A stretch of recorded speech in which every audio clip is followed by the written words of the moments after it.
We are going to record the first part of tonight's session, but we will stop recording when we get to the bit where it's open forum for kind of questions and answers, so that hopefully that makes it a bit easier to ask your questions.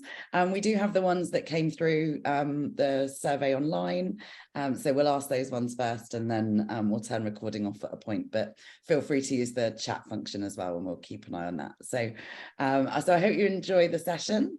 I think it's going to be good. So I will hand you over to Sarah and Cheryl and let them take it away.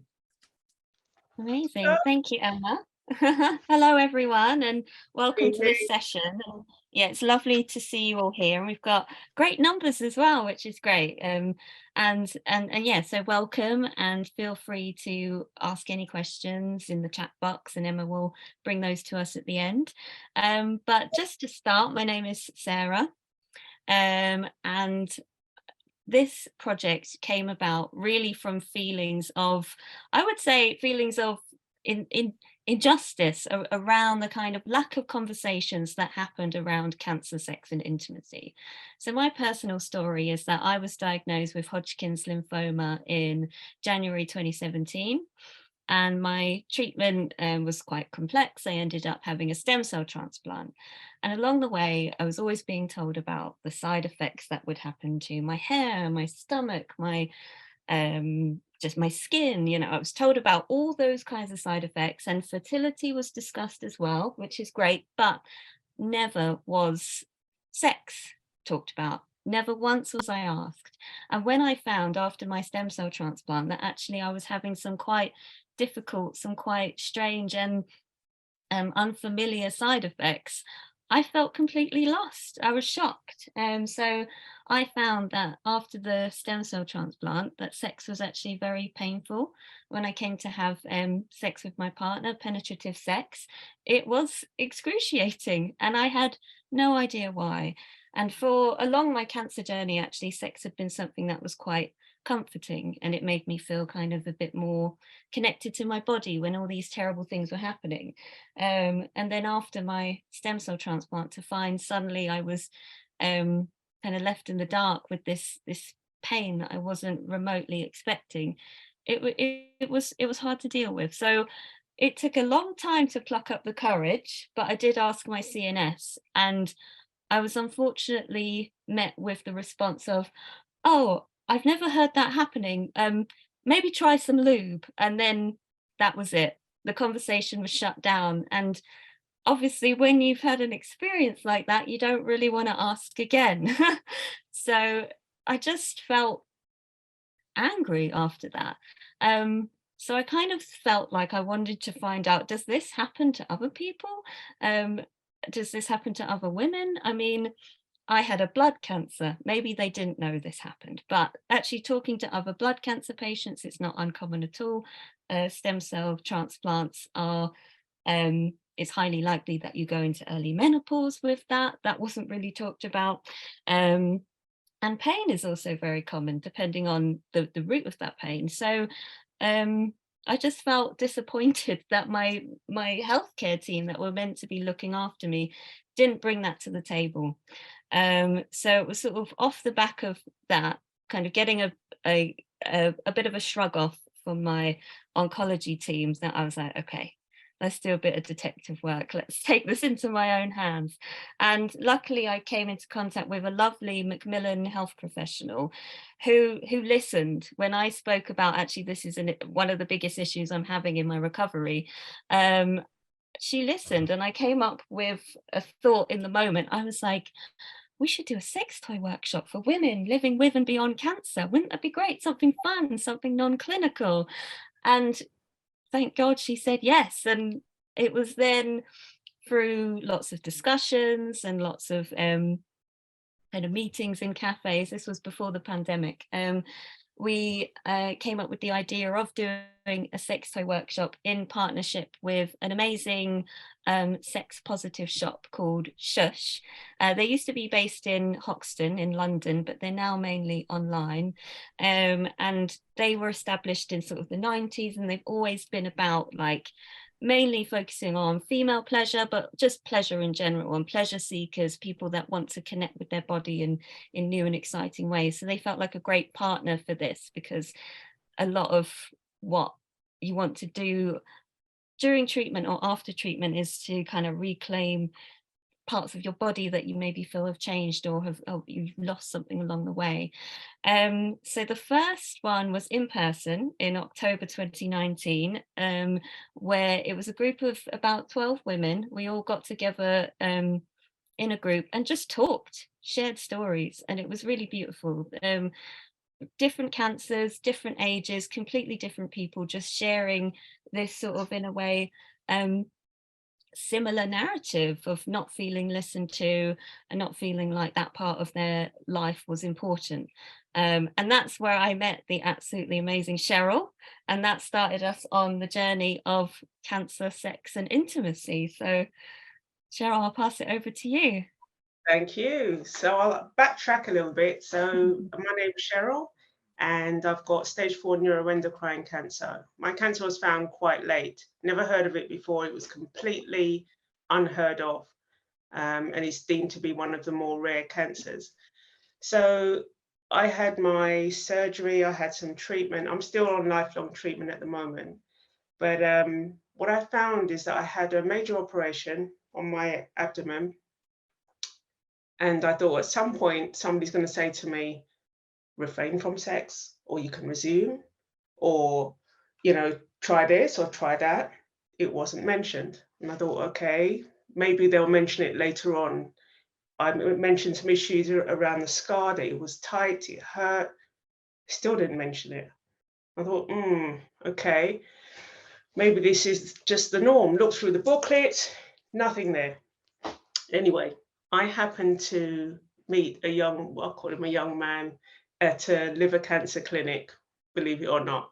We were sitting in the waiting room, waiting for our appointments, met each other, happened to kind of be friends, but fall in love, if that makes sense. But anyway, so one of the things he said to me was that his friend came to visit him one day and says to him, so how's your sex life? And he was like, what? I've got cancer, I'm stage 4, and you're asking me about my sex life. And I sat there and I thought, well, why not? It's part of you. You're still here. You're still alive.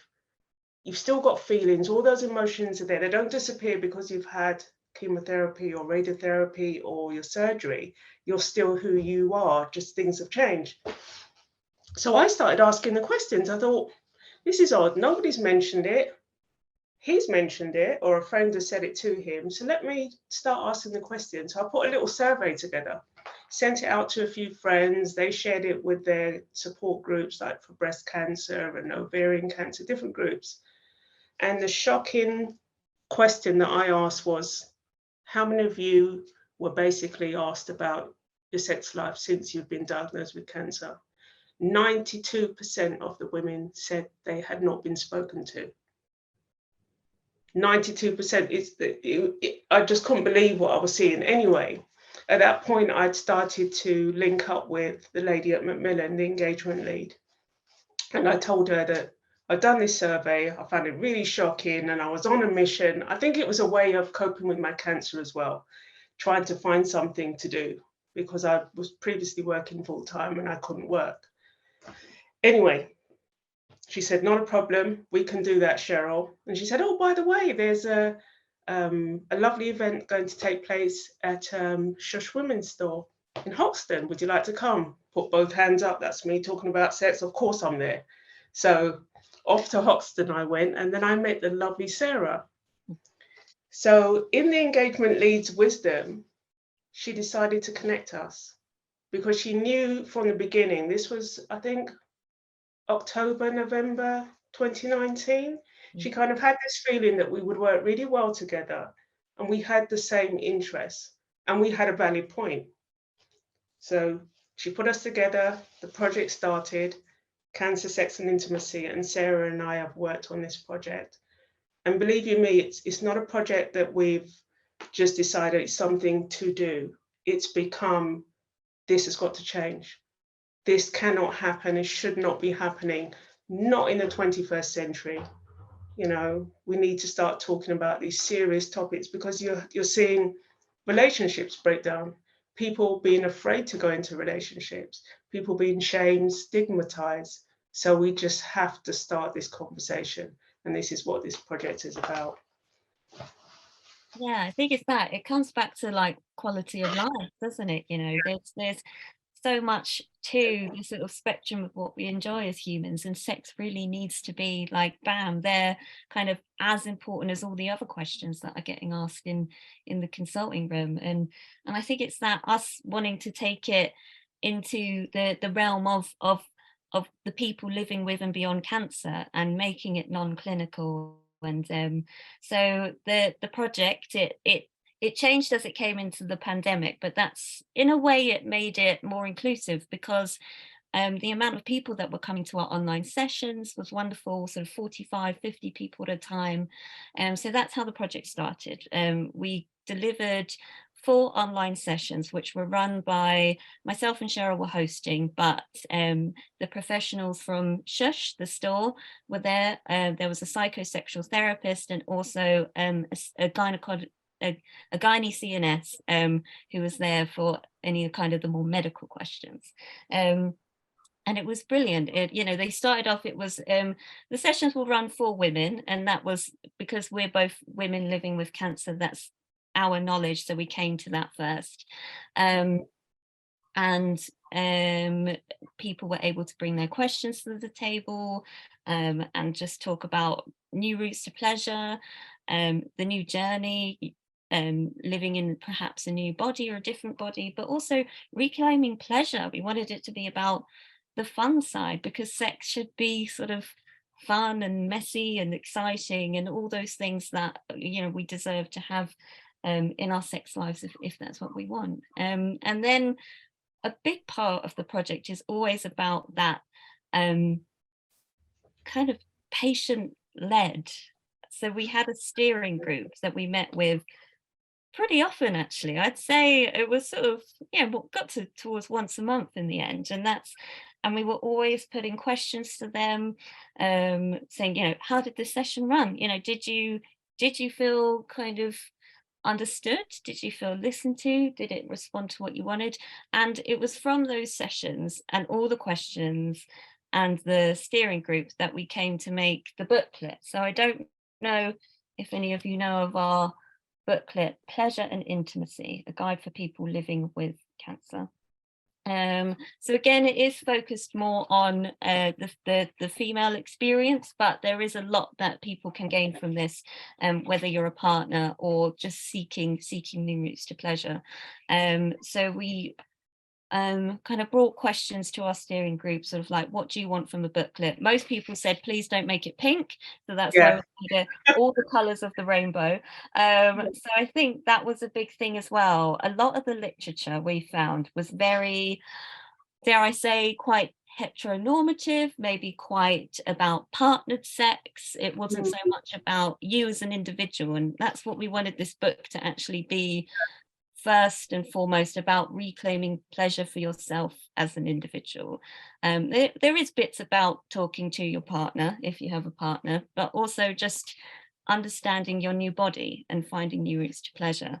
And it's filled with quite a lot of very practical things as well. I think people wanted practical help. So there is this wonderful page which is all about reclaiming pleasure. So there's discussion on lubes, perhaps erotic lingerie, and things that you can create a bit more excitement for yourself or perhaps during partnered sex, but also toys, which are a wonderful way to explore your body and reclaim pleasure. Different sort of toys, the spectrum of toys, things that you can again use on your own or as a partner. Now, please email us to get one of these booklets, and that will be sent to you for free. We'll put our email in at the end. But maybe, Cheryl, you'd like to talk about the film as well. That was a big part of the project.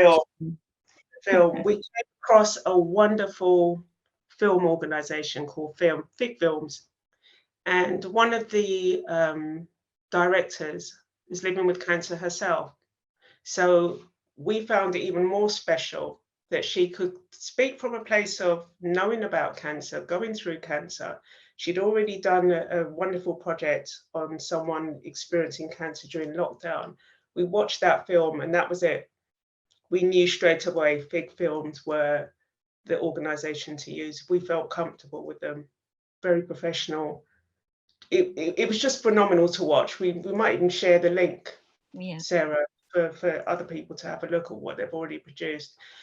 And we worked in partnership with Shush, Fig Films, and we had 3 wonderful ladies who were part of our community participating and speaking about what they experienced with the silence, with the shame, with the just non-existence of a discussion. And in that film, they spoke their truth within the setting of the Shush background with the toys and the laughter and the tears and the frustration. It all came through in the 3-minute film that we produced with Fig. It was very touching, very, very touching. I mean, as the cuts were being done and I saw the snapshots, I saw the laughter, I felt the pain. It was so obvious in some of them that you could feel that pain, that unspoken part of a person that's just disappeared. And not necessarily because of the cancer, but because of how it could have broken down a relationship or caused someone to retract from looking for a relationship. I think that's it. I think we always, yeah, the booklet in a way was sort of, for the patient to read, but we also wanted the film to be something that the healthcare professional would look at and think, God, I need to ask these questions, because I think it's a lot to go into the consulting room and hear whatever you're hearing, and then to pluck up the courage to ask a question where really these questions should be, being asked to us. And simple questions just like, are you experiencing any discomfort when you try to have sex, or perhaps any vaginal dryness, or maybe is your route to pleasure the same as it was? Are you experiencing some difficulties? Simple questions, it's just ask. I think that's what we wanted to really hit Yeah. home with the health professionals. And this film's obviously been premiered through our Instagram channels and shared through all the other participants have shared it. But we also want this to go into what's it called, the continuous development, isn't it? Yeah. Continuous professional development. Yeah, so that health professionals can feel empowered as well to ask the questions, because I think the burden can't be on us as much as it's important we ask all the questions we need, but we should also be asked ourselves. I wish I'd been asked. This is it, because I remember one of the key things that sort of drove me to ask these questions and come together with Sarah. Macmillan has a health holistic needs assessment form.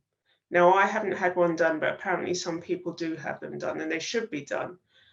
And there are little tick boxes as to what they need to discuss with you, and they've kind of put sex with cancer with fertility just lumped together with a tick box. I mean, what does that mean?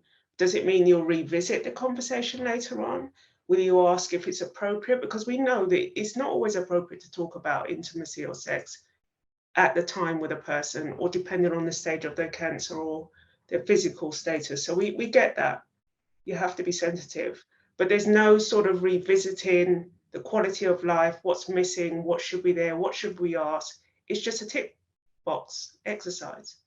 So, it's really not. Well, that's it. And just what's come up in the chat just now, like, it is so much easier to answer a question than to ask. And it's just starting a conversation, isn't it? And being asked along the way, not just one kind of like, oh, let's ask the tricky question. Okay, great, that's out of the way. It's keep checking in. It's so important. And, I had no idea before I was diagnosed. I knew that obviously a lot of people maybe went into menopause or something, but again, you don't quite connect the dots. But before I was diagnosed with cancer, I just never really quite thought it would have a huge effect, but of course it does. You know, the treatment for cancer and cancer itself is incredibly has a huge effect upon the body. So of course, the most intimate parts of your body are going to be profoundly affected. So it shocks me still that people that come to us now in 2022 are still feeling silenced, are still feeling kind of almost just ignored around the subject. It really is And I so. noticed that there's a question there, Sarah, where not Mm, question, but somebody saying the support for their partners has been really yeah, problematic. You mm, know, the focus is on the person going through the cancer and not their partner. Now, I know through doing some of the social media privately, people have actually reached out to us to say, I'm not a woman, but my partner is. Can you help? Now, this should not be happening. yeah, This yeah, person is part of the journey of the person going through cancer, and they could also be the carer of this individual. Why are they not being spoken to? mm, mm, Why are they not given the information? It's almost like it's a dirty thing that should just be kept quietly. Don't talk. I mean, you've got no business talking about sex when you're going through cancer, or if your wife or your husband is going through cancer. And I just think it's so wrong. mm, It is wrong, yeah, and this is why we're doing what we're doing to try and get or make these changes, yeah, or encourage the NHS, encourage Macmillan, encourage other organisations to start speaking openly. yeah, Stop yeah. banning the word sex on social media and body parts and things like that, because in cancer as well, we also lose certain organs, Mm. I think sexual that's, organs.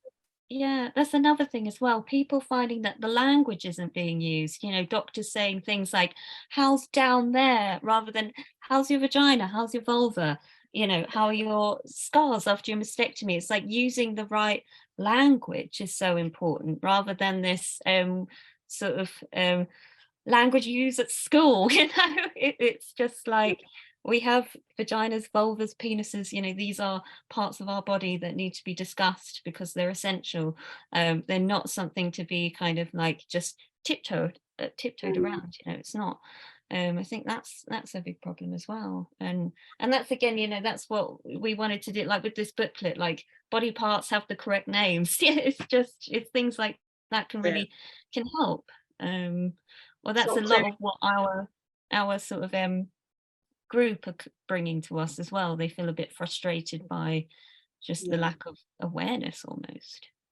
That's it, because there's somebody else is putting in the chat that the context is about survival. And we know if somebody's Mm, diagnosed with cancer, it is predominantly about survival, but yeah, there's also something called what they call qual, the quality of life.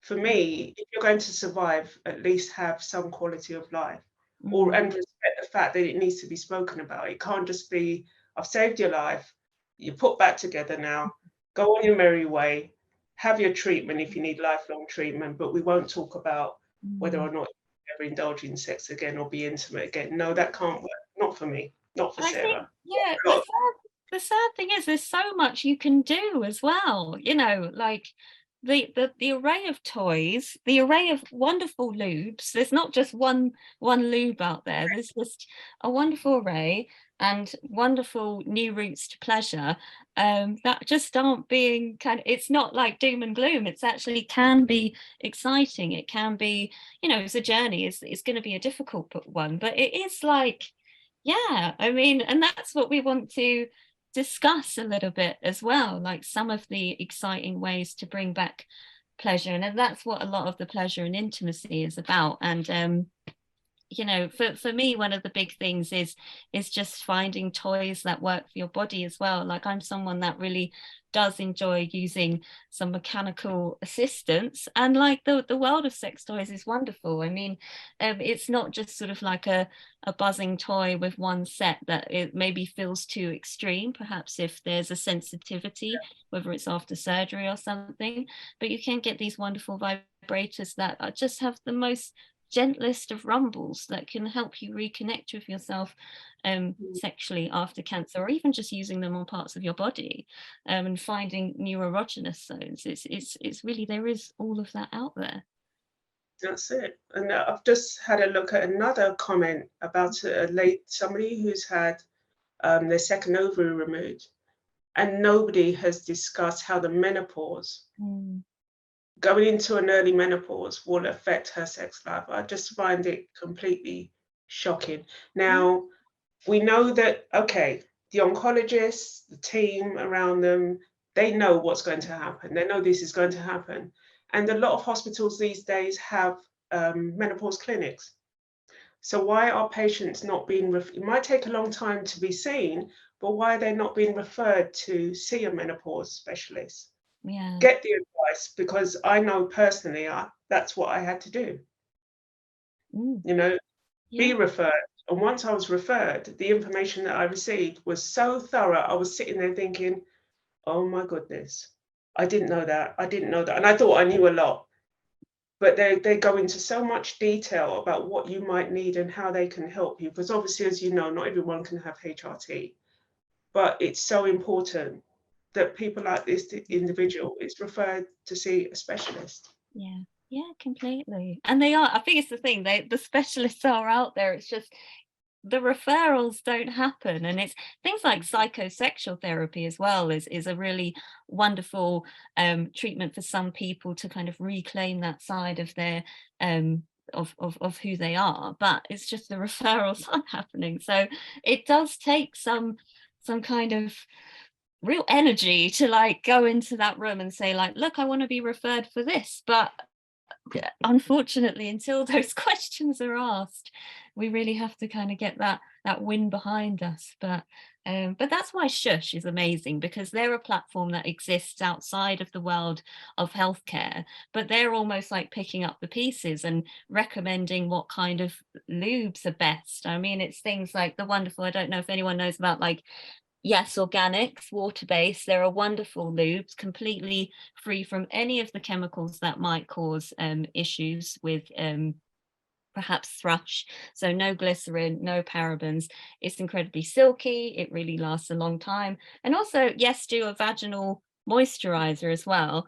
So this is something you would use long term, perhaps if you have a particular issue with vaginal dryness. The vaginal moisturizer, it builds up within the system and can really help with dryness, definitely. I mean, it depends on the individual, but these are things that you can try, and that of course doesn't have any estrogen in it. So there are ways, there are different things you can try, but the medical professionals just don't kind of bring it to the table, which is a shame. And also things like dilators that can really help with penetration pain. I've got them here, and they're really tiny, and they do go up to a larger size.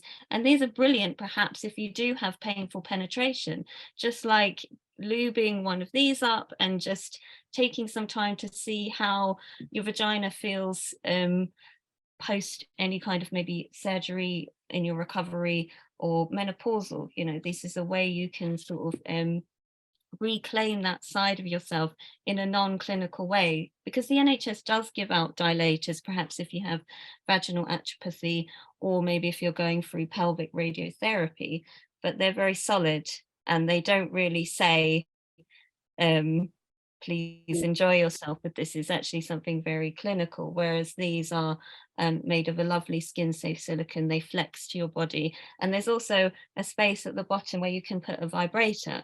So dilation can also be pleasurable depending on what point you are in your treatment. But there really are these ways that you can engage with the healing process in a way that can also speak to pleasure. It doesn't just have to be clinical and a chore, which is often what, so these are from Shush, lovely Shush dilators. They come in 4 sizes and they build up. They look quite funny on the screen when I hold them up like that. But yeah, so they are lovely. They're really nice dilators. And Shush have a really wonderful array of toys. So small toys if penetration is painful, going up to larger if that is something you do enjoy, but also, clitoral stimulators, they're wonderful. And again, like I was saying, it's this is an incredibly low to incredibly high if you do perhaps need a bit more stimulus, depending on whether you do have sensitivity on your vulva or vagina. So there's just all these ways that you can explore your body and try. And that's where places like Shush and Joe Divine is another great online sex shop. They kind of give the answers that sometimes the health professionals don't give. But also it's important because a lot of the times, it is can be something that maybe does need a medical intervention. So that's why it's very important that the questions are asked, because it's not always that simple. That's it. That's it. And I believe that if the individual going through cancer has the answers for themselves, maybe help their partner, if they have a partner, to understand what it is they're going through and how they can sort of get through what they're experiencing. If there's vaginal dryness, or unfortunately, some people have had body parts removed. So how is it that we form a new type of sex life around that? Yeah. If you just sort of stitch people up and just say, okay, off you go. You're okay now. You're cancer free. I'm cancer free. But what about my intimacy? Yeah. I have a partner at home, or I don't have a partner now, but I might want one in the next 6 months. What do I do? What do I say? There's that complete ring of silence around it that just needs to be opened up. Yeah. And I think that's what this project, a lot of the aim was, because we started running coffee mornings as well after our sessions, just so there was a platform where people could have these conversations and have a bit of just a moment and a space to express the injustice of it, but also share some tips. And that was what was quite wonderful about the chat boxes as well, if people wanted to write a bit more anonymously. But the coffee mornings were lovely because that's where we started really forming that community who completely guide the project now. And as the project evolves, and we're hoping to really just do some kind of wild and wonderful things, and just off the back of the feedback we've had, how we can tailor the project and make it more appropriate for certain cancers, or there's things like, hey, what about this, so it's just, the cancer world is so diverse, and I think the world of sex is also incredibly diverse. So that's what we want to do with the next phase of the project. Yeah. And for us, it's really important that it's patient-led. Yeah. That we don't make any assumptions that this is what a person needs or this is what an organization needs. No, we have done surveys. We love doing surveys. So even with the booklet, we did a survey. What sort of colors would you like? What sort of information would you like? And we dissected it. We left it open to criticism. We just absolutely need to hear from the people that it affects. Yeah. Because that's the only way we can sort of like convey to the NHS and other organizations that, hey, something needs to be done here. Exactly. Yeah. So wondering, now might be good. We've got a little poll just to basically break the ice before we go into the Q&A. So do you think, Cheryl, is a good time to go to the poll? Yeah, sure. Okay. Yes, definitely. Okay, let me navigate the world of Zoom. All right, quiz time. All right, I'm going to launch the poll. So basically, I think, Emma, you might be able to help with this, but you get sent the questions and you just answer them. It's all anonymous. Yeah, so let's give it a go. It's all anonymous, and it should show us, what other people answer as well, but just in a percentage. There you go. Yeah. Can everyone see the poll? Thumbs up if you can see it. Great. Okay. I wonder if we're allowed to participate. No. I can't Suppose we know the answers. I don't know if anybody else is having an issue. It might just be because I'm a co-host, but I can't seem to answer it. I don't know. Is there anyone that's live that can say if they can answer it? Are you able to? No, I don't think you can click on it. Maybe not. You can't click on it. Yeah. It's working. It's working for me. I'm okay. Oh, okay. Oh, Okay. Oh, good. Maybe it's just because we're the hosts. maybe. No hosts allowed. So we'll spend about maybe 5 minutes on this one. Yeah, answers are coming in. Mhm. Or maybe it's just you that can see the answers. Oh yeah, launched starting it. to see. It's exciting.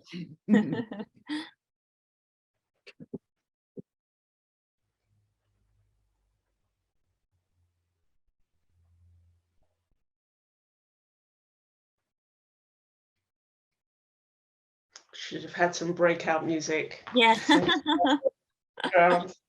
Yeah, what could it be? Some classic I don't know, Justin Timberlake. Baby, let's talk Yeah. about. You and me. I'm bringing sexy back. Sorry, no, this doesn't need to be a karaoke session.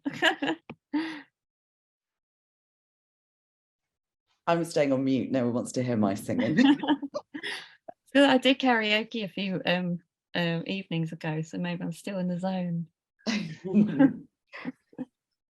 I We did actually karaoke, used to- What was that? if I did karaoke, everyone would, I can't sing. No, come on. And karaoke's all about the worst singers. They're the best. Absolutely. We do when we had our, pre-COVID days at our Mm. residentials, we always did karaoke. And everyone would start the weekends being like, oh, I'm not doing karaoke. No. And by the end of the Saturday night when we had the karaoke, everyone was singing. So inhibition's gone. Always. Just make a note here. 3. Give another minute or so. I can see all the results already. Yeah, which is good. Oh, I don't know the answers. You know the answers, don't you, Cheryl? I do. I mean, I know some. I'm loving some of these answers.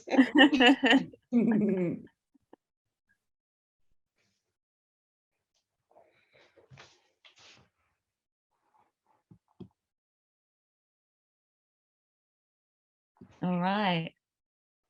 Do you want to go for it, Cheryl? Go for the answers? Yeah. Now, number 6 I'm looking at.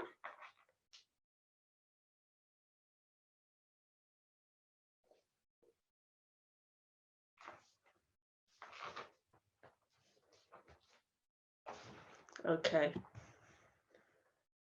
Everyone ready? I think everyone's gone through it. Let's have a look. Yes, they have. No, not finished yet. Everyone who wants to, maybe. Yeah, okay. All right, so question number 1. What is the name of the online sex toy company mentioned this evening? 100% correct. Yay! Shush women still. Okay, number 2. Where in the body is the vulva located? And I'm pleased to say that we all know that it's not down there. It's the external opening of the female genitals. So we all got that correct. Brilliant.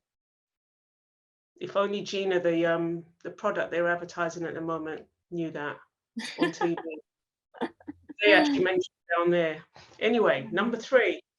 Which area of the body do sex hormones influence? Really interesting answers. We've got 14% saying the uterus and the breast, 7% saying the testes, and no one saying the eyesight. Funnily enough, it's all of the above. So 79% of you got it correct. The sex hormones, whether it be testosterone or estrogen, actually affects your cornea and your glands that make your tears. So, yeah, the next time people mention sex and eyesight, it's true.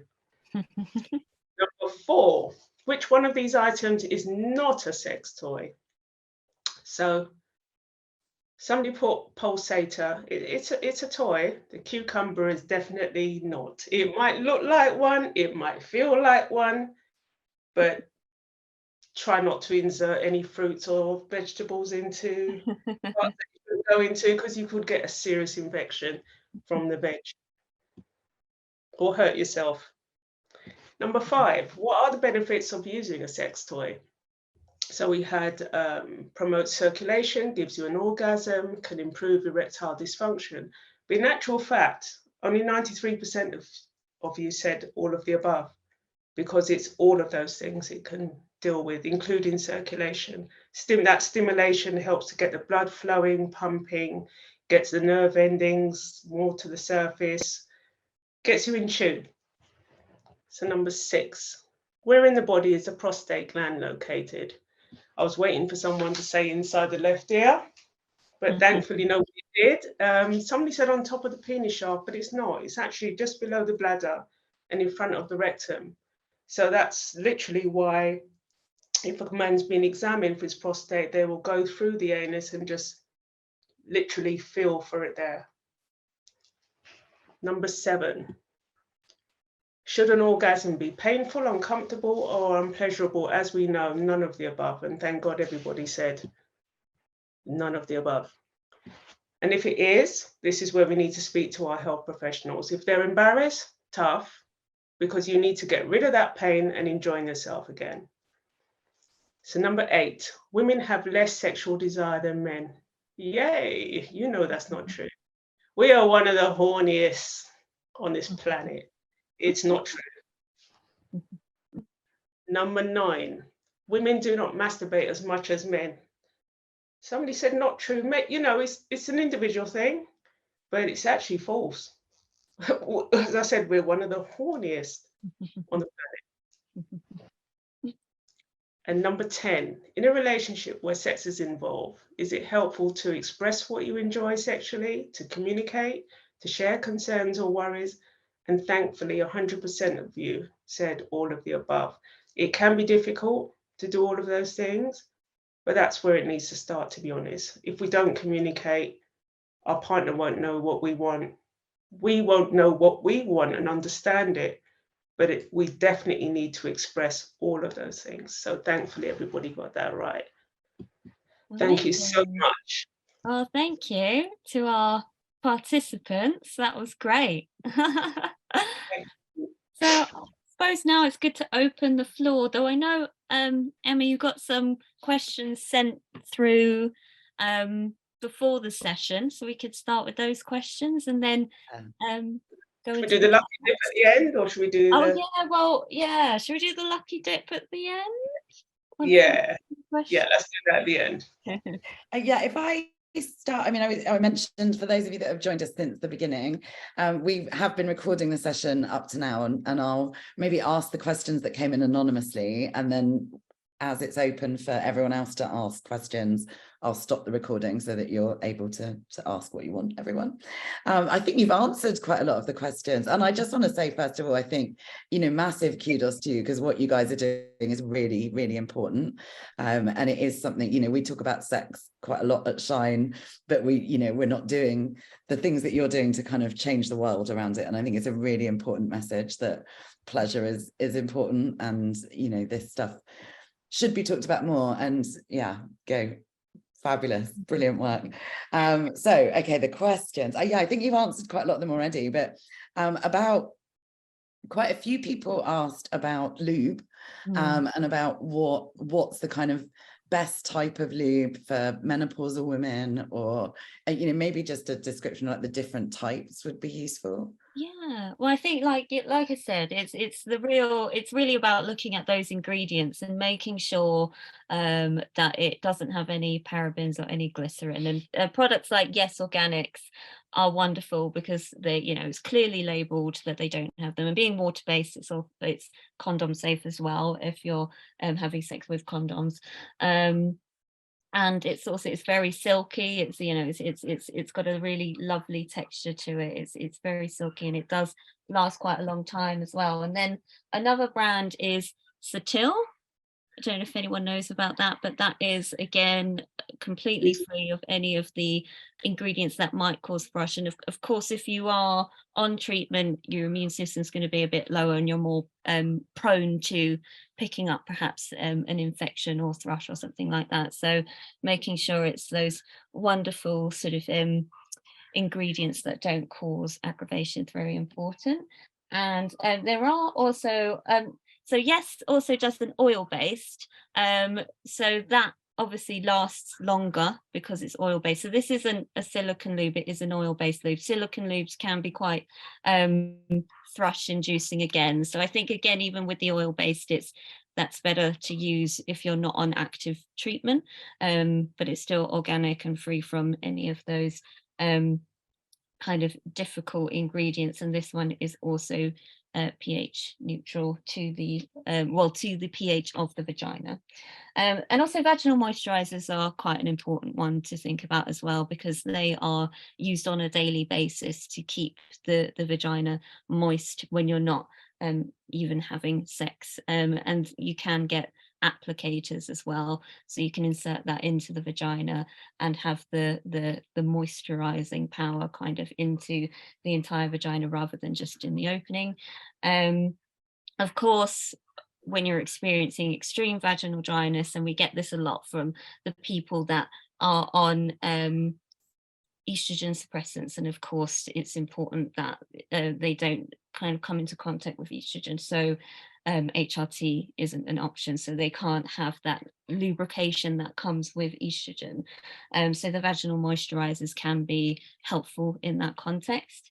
Also, it is important to talk to your health professionals. So we have health professionals within our group, and some oncologists will have that discussion about lubricants that do have estrogen in, even if you had an estrogen positive cancer. That is a conversation that is happening in certain cancer centers, and it's something worth asking about. And if your health professional is happy, they may prescribe that depending on where you are in your treatment or your risk levels. But that is something that has helped people within our group who have also been on estrogen suppressors. So there are options. It's just, yeah, go on, Cheryl. Something you might not know. So Yeah. yes, don't tell anyone I told you, but yes, you can actually get it on prescription, but you have to ask. They might say, no, you can't. They need to look it up. It's listed. You can get it on prescription. Yeah. And being on cancer treatment and also living beyond cancer, prescriptions are free. So free lube. Yeah. That was going to be my follow-up question, and you've answered it already. That's awesome. Because some of the things, it's I guess for some people it might be easier than bringing up the conversation to, if you can afford it, to buy something yourself. But if you get free prescriptions and you can speak to your GP, then that's it. Because lubes aren't cheap either, it's especially these more kind of holistic organic ones. So definitely that is something that you are entitled to. And also I know you can take your own lubes to certain appointments as well. So cervical cancer screening, you can bring your own lube. And also if you need to have like a transvaginal scan, you can bring the good stuff, because they don't always have the good stuff, unfortunately. Excellent, thank you. I think that was a really comprehensive answer. That's really good, thank you. I think that I'm bundling together some of the questions, but there's a few questions around how to have a conversation either with a partner or with a new partner, so whether you're single now or with an existing partner, and I think a lot of the theme is around the kind of loss of confidence after treatment or during treatment. So I don't know if you have any thoughts about that or advice on how to kind of start those conversations. For me, to be honest, it depends on where you are in your journey, how you feel emotionally, if you're really ready to be in a relationship, if you're not in one already, and how you are physically. Are you ready for that sort of discussion, that sort of connection with another person? So it depends on where you meet them. As I said to you, I met someone in a cancer clinic. That's the no one meets someone in a cancer clinic, but I did. So it all depends on where you meet them, how you know them, how involved you are with them, as to I think you'll kind of know what you can say and what you can't. If you're on a dating app, is it something you might consider putting certain things in or keeping out until you know more about this individual and you'll share? So I really do think you'll need to take your time and kind of feel your way. If you take cancer out of the equation, the same sort of things that you would do anyway, around children, around marriage, around sex, intimacy, how they feel, what they do, their do's and their don'ts. So I think it's about taking your time and really understanding where you are.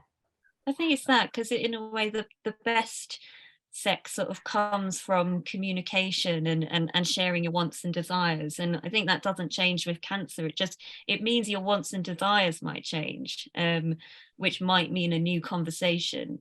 And it can be difficult if you've been with a partner either for a long time or you're seeking a new partner. It feels sort of like just another thing to do in this sort of world that already feels sort of difficult enough.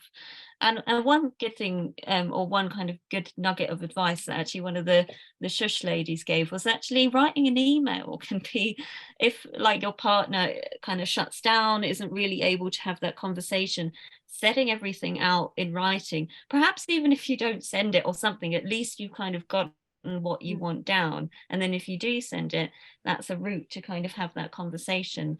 And that's a really good way to also approach the consulting room. If unfortunately your oncologist or your CNS isn't asking those questions, write them down and present them confidently, or as confidently as you can. Because if you're sort of like, right, I'm going to ask this question today, and then all these other things are happening and you forget, you're like, oh, okay, I'll do it next time. But if you've got it written down, you've got it ready, you can go into it and kind of be prepared for what they might ask back as well. Perhaps, how long has this been going on, or how does this make you feel? That conversation can start rolling. And even if you have to put the CNS or the oncologist's name on an envelope, put it in an envelope and leave it on their computer. Yeah. And they'll ring you when you get home. They will call you and say, Cheryl, you left this. Do you want to talk? So it doesn't matter how you do it, as long as you get those questions answered. Brilliant. Yeah, that's really good. I think just one other thing I'll share that we've found before with other times we've talked about sex regularly, is that it can be a great way to start a conversation, to say, oh, I've just done this session at Shine Connect. It was all about sex and intimacy. Let's talk about this. Or, as a kind of intro, a warm up to the conversation you're talking about, not with your oncologist necessarily, but with your partner even, or or even with your oncologist actually, or your medical team, that, oh, I went to this session about sex and intimacy the other day and it made me think about this. It can be a nice gentle lead in. Yeah, good icebreaker. Yeah. Okay, I've got another question. I'm just conscious of time, but I'll do this one. It says this person has said they've had their ovaries removed and will be starting HRT, and are concerned that their vagina might become I'm not going to say this right, atrophied, I think. Yeah, atrophied, yeah. If not having regular penetrative sex, even if they're on HRT. So I know you've mentioned the dilators already, but is that something that is a risk if as a woman you're not having penetrative sex? As far as I know, so because I'm on HRT, as far as I know, the HRT stops the atrophy, and that's how it works. I don't think there's any relation to penetrative sex, but I'm not, again, because we're not coming at this as health professionals, but I believe the HRT does the work there. But the dilators are a wonderful way to kind of keep that part of yourself engaged, and from a pleasurable point of view, definitely. One thing I do know, the menopause specialist said to me when he was prescribing what I needed, he was saying that having a regular orgasm, which is not necessarily penetration, can form part of a healthy way to look after your vagina. So yeah, no matter how you have your orgasm. Brilliant. And I'm just rushing because I want to give people a chance to know, ask sorry. live Can questions. it go over a Um, bit? Okay, yeah, if people are okay, we can go for a Okay. few minutes. It was about if there are any known, I mean, there's a few comments around things that you've talked about around, you know, what's being done to kind of make sure that healthcare professionals are educated. And I think, you know, what you're doing is brilliant for that. But are there any known NHS specialist services that provide sex therapy that you know of that might be, you know, sometimes you just need to know the right words to ask for, don't you, to ask for the right service? Okay, well, they're not NHS driven. They sit within the NHS, but they're driven by Macmillan. So you've got the CAPS team, who they deal with like sexual therapy around cancer care, anyone that's going through any issues with their sex life and intimacy. So they are based in local hospitals. That's a really wonderful service that a lot of people don't know about or they're not referred to. So they exist. And I know that the NHS had a leaflet done courtesy of Macmillan a few years back around, you know, support for sex and intimacy and so forth. But I think that leaflet's quite old now. But I would say that, yes, there are services, but you need to go into the information centre or email them to find, sort of like digress and get to what you need. But there are services called the Macmillan CAP service, CAPS. And I think that's part, it's almost like not everyone knows these things exist, which is that's part of the problem as well, because these services are there. It's just the healthcare professionals don't know, so they don't refer, which is a big part of the problem, definitely. I'm going to pause the recording now. So we'll stop the recording. Thank you. It's just so that the video finishes on a thank you. Wave to anyone who's watching. Yeah.